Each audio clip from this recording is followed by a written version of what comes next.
What's going on, everybody? Welcome to the Week 15 edition of the Definitive Cash Pool video, a look at the DraftKings main slate from a cash game perspective. I am Ben Hauver. I encourage anybody viewing this to go ahead and follow me on Twitter at Ben Hauver if you like this type of content, especially on a week like this. And look, we saw it last week where injuries are all over the league at this time of year, and it can be dangerous to dig yourself too deep into a slate early in the week. You might get take lock. You might just not see things totally clearly and not be ready to adapt as the slate inevitably is going to change over the next few days. And I think that this slate especially is going to change quite a bit because there's just so much injury news to be aware of. But as of Thursday afternoon, this is what we've got, and look, let's get right into it. So this is a value-rich slate, and you see it right away. Looking at quarterback, I think that we have the money to pay up and that we should be paying up. I've only got three guys I'm really considering in cash at this point in the week. That's Watson, Tannehill, and Mayfield, all within a $400 price differential from one another. And look, starting at, I guess with Watson and Tannehill, this game is the clear game to target, right? Vegas total opened up at 48.5. It's already been bet up 2.5 points to 51. It is the only game on the slate right now with a total above 50. And look, with Watson, he's only got one game with under 19 DK points since week 5. And in those 9 games, he's gone for over 27 points in more than half of them. With Lamar Jackson off the main slate playing on Thursday night, I think you have to look at Watson as the absolute best floor ceiling combo on the board. And I think that we can pretty easily get to him this week with all the value that we've got. The concern with this game, I think, the only concern with this game is that it could potentially be slow paced, but with how well Tannehill has been playing, I think a shootout is also squarely in the range of outcomes. And, Tannehill himself has been extremely reliable since taking over the starting role in Tennessee. And we saw last week what Drew Lock did to this Texans defense. So, I'm pretty confident in Tannehill as a play. That said, the price gap between him and Watson is only 300, and I think I do prefer Watson straight up here. So, as consistent and efficient as we've seen Tannehill be since being the starter, Derrick Henry scored 9 touchdowns in the last 5 games, and we know what the Titans want to do when they get into scoring position. They want to hammer the ball with Henry right down the throat of the defense, and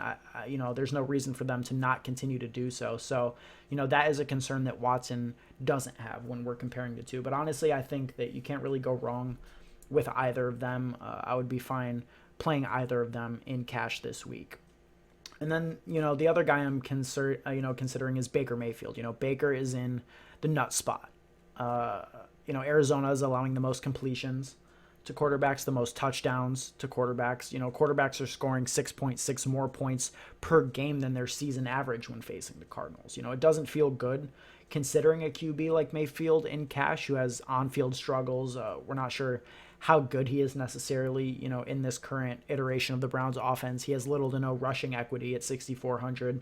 And, he's put up under 13 DK points in back-to-back weeks. But even still, I think Mayfield is squarely in play, just because of the game environment that we're going to have here in this Cardinals and Browns game, which, has the second highest total on the week, right behind the Texans-Titans game.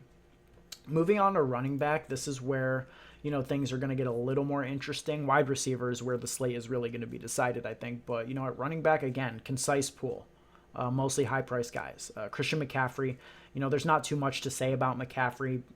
He's averaging 12 targets per game over his last 4. Still has a ton of touchdown equity despite not hitting the end zone in 2 straight games. Seattle's, it's a neutral matchup. It's not great. It's not, tough either. And, while the Panthers have a relatively low team total, I think it's like 21 right now, McCaffrey is, McCaffrey's McCaffrey. What can I say? He's 10K. He's expensive, but I think he's completely worth the salary. And, I don't think it's going to be too difficult to fit him in this week. So he's just about the safest play you can make. And again, is going to be a really strong cash play this week. Right below that, I've got Derrick Henry, 8,500. And look, Henry's price is getting, a little bit absurd for a guy with the passing role he has, practically non-existent. He gets a few targets here or there. But, the thing with Henry is that, I mentioned it a minute ago when talking about Tannehill. He's got 9 touchdowns in his last 5 games. That's almost 2 touchdowns per game. The Titans are home favorites in the only game with a total above 50 on the slate. I don't think that Derrick Henry is fluky by any stretch. He breaks off monster runs. He's always in play for the 100-yard bonus. He's always in play to score 2 touchdowns.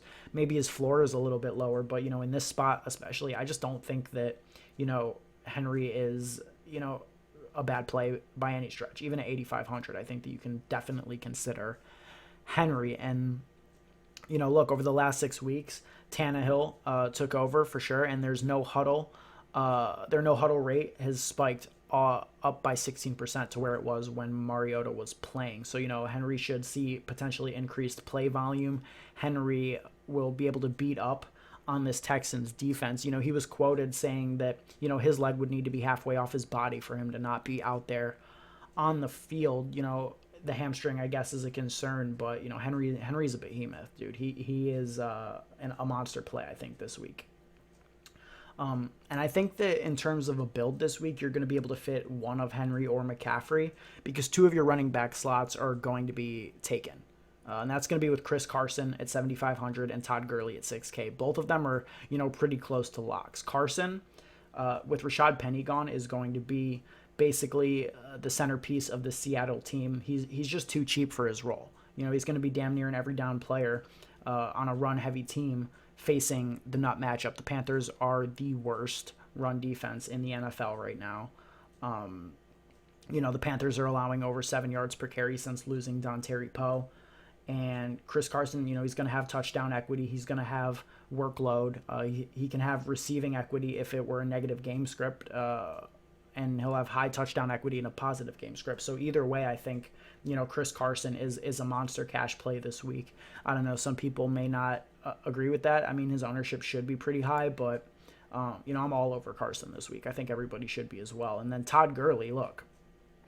Gurley is flat out mispriced right now. The Cowboys have given up 100 or more rushing yards in all 3 of their last games. All 3 of those games were losses. And the report from Ian Rappaport about Todd Gurley, that the Rams plan to reestablish their commitment to him, make Gurley a true bell cow down the stretch here as the Rams chase this NFC wildcard spot. It turned out to be true because, he's got 20-plus touches in 3 out of the last 4 games. And, the Rams need to hammer Gurley if they want, a shot at winning. And I just think he's, like I said, completely mispriced at 6K. He has a ton of touchdown upside in this spot. I think that, the Cowboys are nothing to really be afraid of. And, he's not getting the receiving work that he had last year when he was, the number 1 overall fantasy player pushing 10K like McCaffrey is this year. But, he did, he has a realistic outcome of getting, 3 to 4 to 5 catches in any given spot. And, this is a game where the Cowboys, will definitely have a chance to keep up with the Rams. So, one way or the other, I think Gurley is going to have a big game in this spot. And just at 6K, it's just a bad price for him. You might notice that on this list of plays, I am leaving out one player projected to be chalk, and that is Mr. Saquon Barkley. And look, Barkley is chalk, I think, is kind of laughable. Yeah, I mean, he's playing the Dolphins. I get it. But look, first off, Darius Slayton, a.k.a. Godius Slayton, a.k.a. Young Goat, is on the Giants. I don't know if you knew that. But an Eli Manning-powered offense doesn't have the capability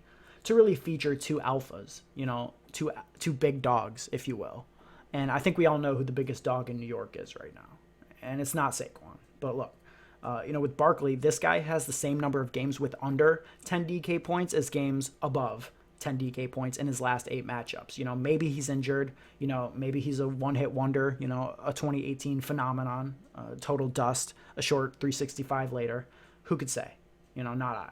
But, what I can say is that if you do plan to run this Saquon Barkley chalk in your cash games, I do have head-to-heads available in the lobby right now. Like I said, we're going to be waiting for injury news on some of these plays. DeAndre Washington is one of them. Somewhat surprisingly, I think that, he had really, really great usage, even better usage than, Josh Jacobs had when he was healthy for the Raiders. So, we don't know Jacobs' status as of now. It looked like early in the week he was trending towards playing.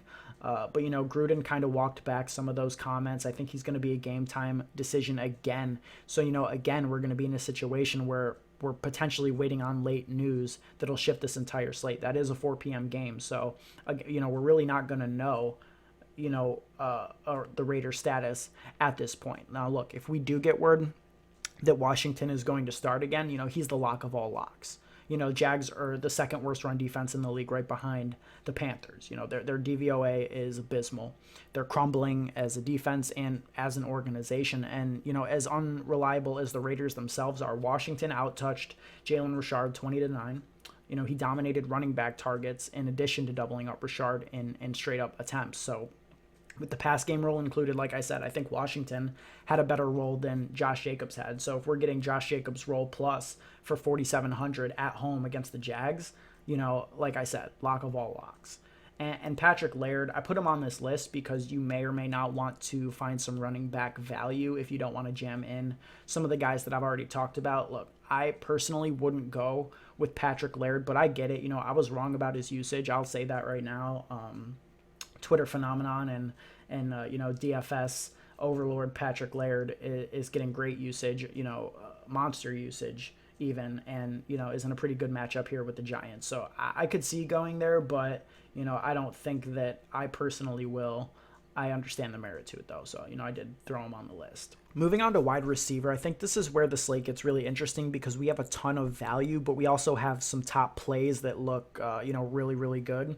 So, starting off with DeAndre Hopkins at 8K, look, he might not be as safe as Michael Thomas in terms of floor, but he's also not the same price as Michael Thomas. He's only 8K. It's pretty cheap as far as a guy like Hopkins goes. And he hasn't had under 8 targets since week 4, and he has 6 games with double-digit targets since then as well. We know what his ceiling is, and I think, he has a pretty solid floor as well. If Will Fuller were to be ruled out again, his floor is increased even more so.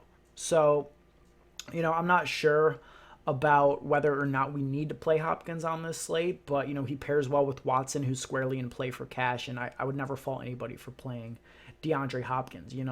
Does Hopkins as a wide receiver have a lower floor than Henry for more money? I don't know. I think it's definitely close, especially if Will Fuller's out. It's even closer, maybe, leaning heavily towards Hopkins in that scenario. So I think that, I don't really know. I think we'll have to see how the week goes to see if we're going to be plug and playing guys like Hopkins. I think that you can plug in and just lock him in if Fuller were to miss, because we see his target share rise dramatically. But, the wide receiver one that I really want to play, the guy that I've got a burning passion for in my soul, looking at him on DraftKings right now, is Chris Godwin. I think that he could easily be the wide receiver one overall this week. Who has a better target projection? I don't know. Nobody.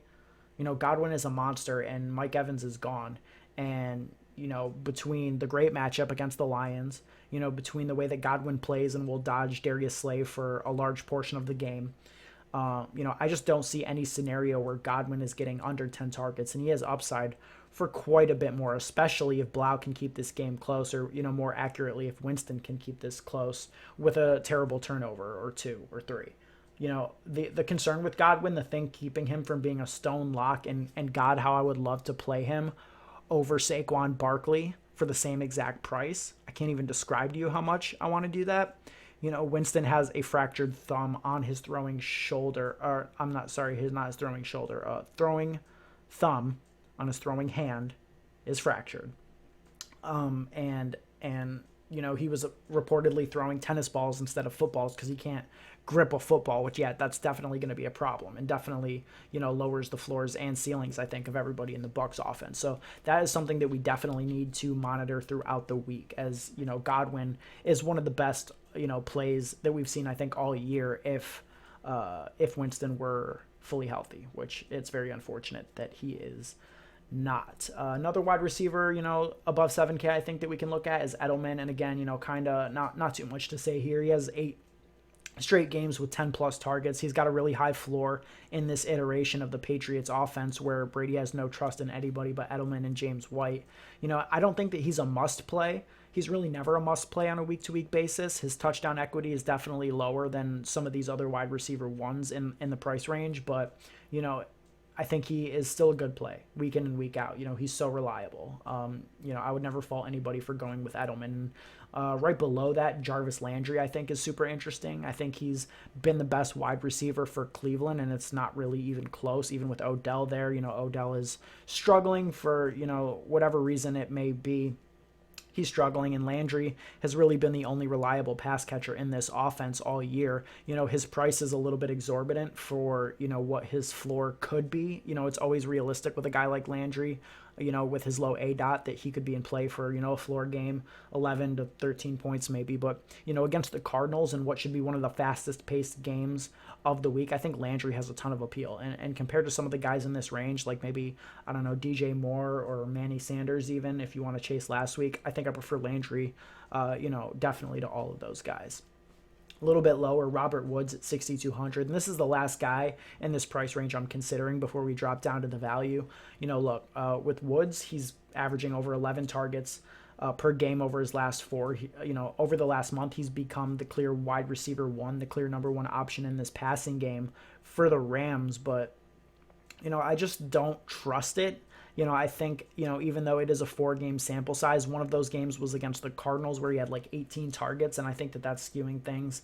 Obviously, whatever happened with Cooper Kupp last week, only seeing, a bare minimum amount of snaps, I don't think that that is going to be necessarily reliable.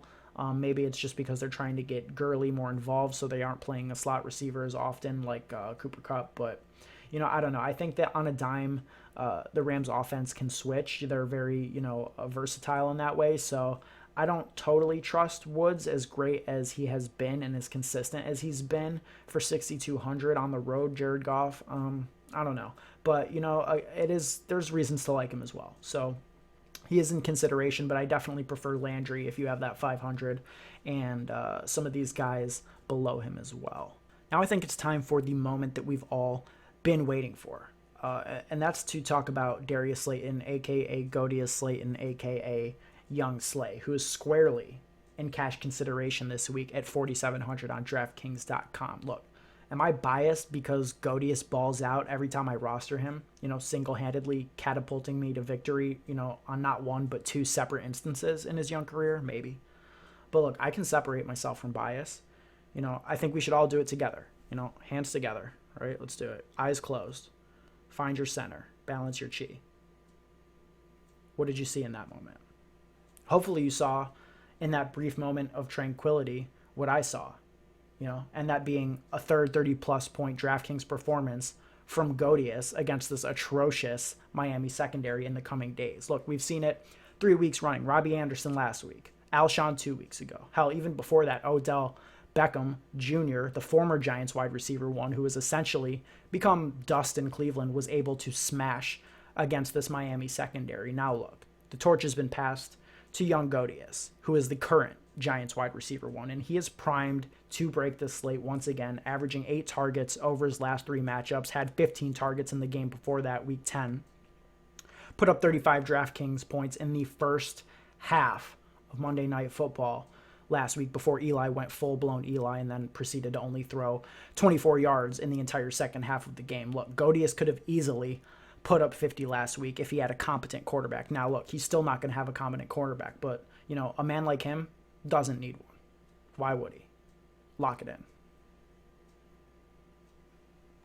in. People are going to want to play Brashad Perryman this week. And, look, I think the biggest knock against Perryman is that Slayton is only 200 more. Perryman is going to be really popular this week. I don't think he'll be in play if this Winston injury progresses. I get the reasons to like him. He ran the most routes of the season last week for himself anyways after Evans went out. He played on 83% of snaps, but look,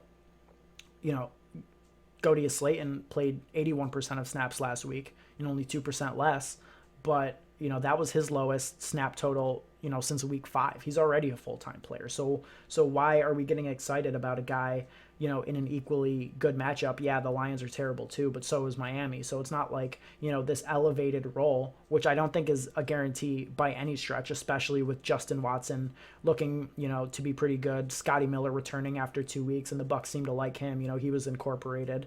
So, I don't think Perryman is a must-play by any stretch. I definitely prefer the young GOAT to him, and it's not really that close. So I think that there's definitely some reasons to be interested in Perryman, but he's not a cash game lock for me, not even close. in consideration, though, I would say. Amendola is somebody that people are interested in. He's not on my list. I'm not going to be, doing that. I get that he's 4.1 and has 8 targets in back-to-back games for the Lions and isn't a good matchup, but, at 4.1, he would have failed to 3x in both of those games with 8 targets. I don't see why it would be any different. He would need a touchdown for that to happen, and I don't think that Marvin Jones being sent to IR really impacts Amendola at all. They played completely different roles in the Lions offense. So, I don't really see that one. Isaiah Ford for 3,700. I got a little asterisk by him. I would consider him. He has a great matchup against the Giants. Pairs well with Godius if this game shoots out. But, he led the Dolphins last week in terms of their receiving core after Parker went down. Now, Parker and Albert Wilson are both in the concussion protocol. I doubt that either one of them suits up this week, and that's something to monitor for sure. But we could have a situation where Isaiah Ford and Allen Hurns are, the leading wide receivers here for this Dolphins, passing attack in a great matchup. For 3,700, I think Ford is super interesting. Had 9 targets, that's decent. I think he would probably get something similar. We know the way that, Fitzpatrick likes to, hone in on one guy and then just feed them. So if that guy is Ford like it was for him after Parker went out last week, definitely going to be an interesting play this week at 3,700. And for 100 less, you see all these guys. How often do we have this many guys that we're considering, this low in cash, which is why I think that, guys like Henry, Carson, McCaffrey are all very easy to reach, Watson as well this week. So, figuring out which of these guys is the one to play, I think might be a little bit difficult, but we'll see how that opens up as the week progresses. So, like I said, 100 less than Isaiah Ford is Chris Conley. DJ Chark is legit questionable this week. Apparently, he is traveling with the team, but, if you read the tea leaves, it looks like he might be unlikely to suit up. D.D. Westbrook should play in this spot, but he's also dealing with a shoulder injury, plays more in the slot than Chark anyway. So I think that really what we would see if Chark were to miss would be Conley and Keelan Cole on the outside with D.D. Westbrook in the slot. And Keelan Cole, he's a decent player. I like him. He had some DFS moments a couple years back, I think, at this point. I remember playing him, but Conley should definitely be looked at as a solid value play. I think at 3,600 in a great spot against this terrible, terrible Oakland secondary. And then finally for min price, look, Greg Ward, he actually ran less routes on Wentz's dropbacks compared to J.J. Arcega-Whiteside, but, he tripled Whiteside in targets. Clearly Wentz trusts him more. Alshon Jeffrey was put on IR this week, and if Aguilar can't go, then, Ward would be damn near an every snap player, and Wentz trusts him quite a bit more, I think, than everybody besides Zach Ertz in this offense. It's a solid matchup and a must-win game against Washington for the Eagles. So, I definitely would, give some consideration to Greg Ward. Now, moving on to tight end and staying with the Eagles as well, Zach Ertz is a monster play this week at 6K. He's averaging 11 targets per game over his last 5 with Alshon gone. He was really the only viable pass catcher on this team. Dallas Goedert is good and all, but he's sort of a secondary player to somebody like Zach Ertz. So, Ertz at 6K, monster play. You could definitely get there if you wanted to. Perhaps if DeAndre Washington becomes available as a great play at running back, then maybe we use the savings to get up to Ertz at tight end and lock in, a really high floor ceiling at tight end. But, there's some other really good viable plays, I think, this week, and Ertz is, always a good play, but, I think usually the working strategy and the smart strategy is usually to pay down at tight end. We've got some good plays this week. I've got 4 guys on this list, below Ertz. Really, Tyler Higbee and Ian Thomas are far and away the best plays, but both of them are contingent on, injuries, setting them up in their every down roles. At this point, with Tyler Higbee, I would almost be surprised if the Rams, were to just play Everett over him again, were he even healthy, because Higbee is giving them something that they didn't have in Everett. He's clearly better than Everett was for them. He has more air yards and actual yards than any tight end in the NFL over the last 2 games since Everett's been out. He even has been out targeting Cooper Kupp in that span. Let that sink in.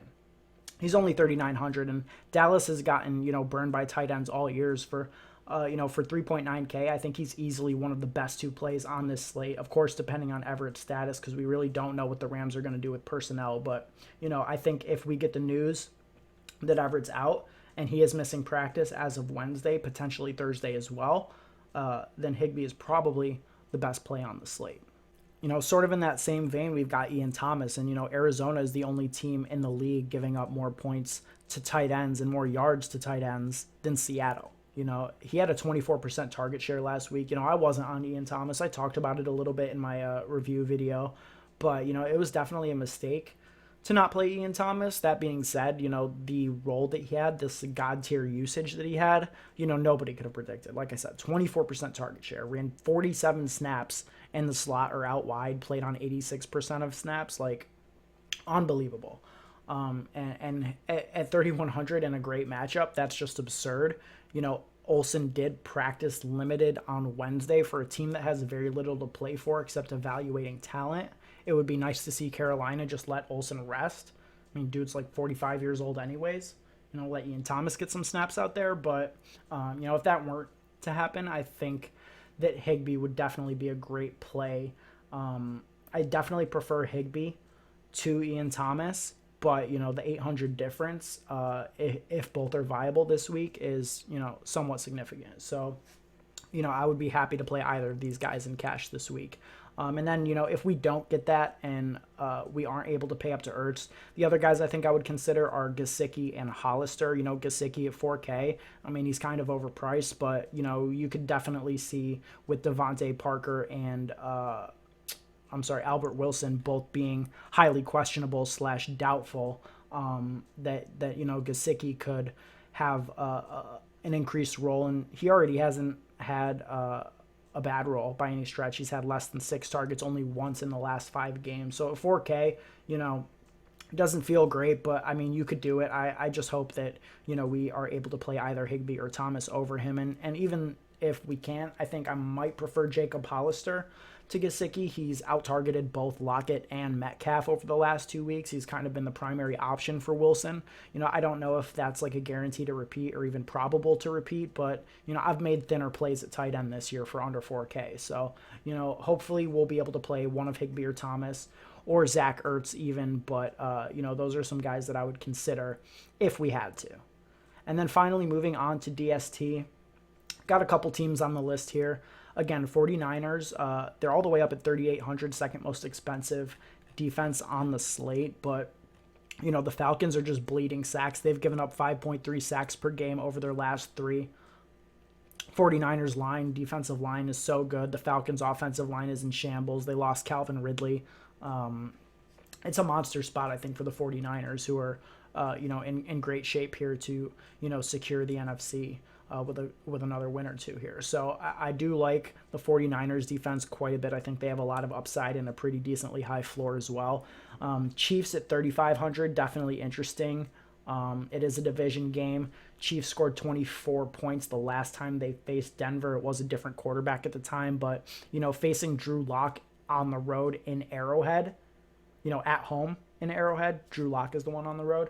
For 3,500, again, it's kind of expensive. Obviously, we don't, like to pay up in cash, but, some of the early builds I've looked at for cash games, you've just got extra salary. So, maybe just pay up for one of these defenses. I don't know. I think it's in play this week, and Chiefs D has a lot of upside, I think.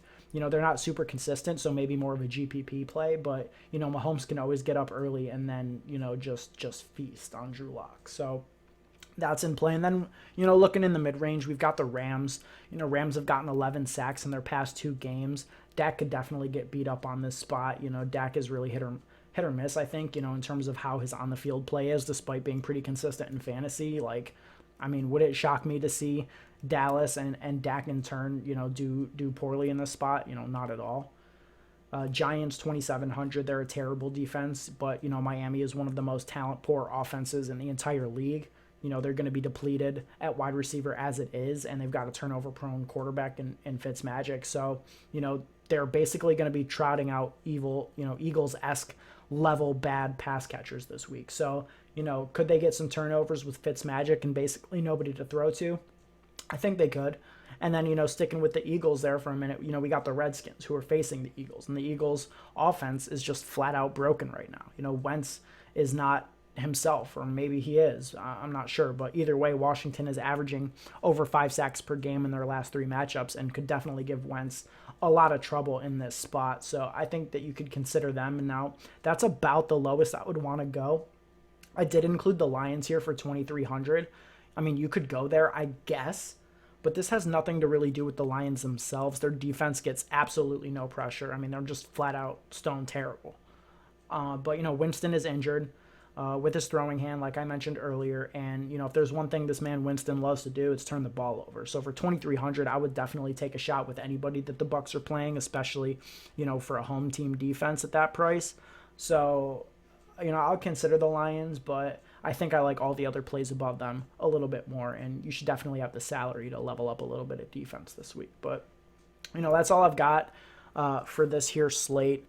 I appreciate you guys watching the video. Hopefully you gained some insight from it. I will be back on Monday with a cash review of the lineup that I do eventually land on, talk results, talk process over the next coming days, how we get to that point. If you like this content, follow on Twitter, subscribe on YouTube, all that good stuff. And, hit me up. Feel free. I'm always down to talk DFS, talk plays, talk whatever you want to talk about on Twitter. So thank you again for watching. I will be back on Monday.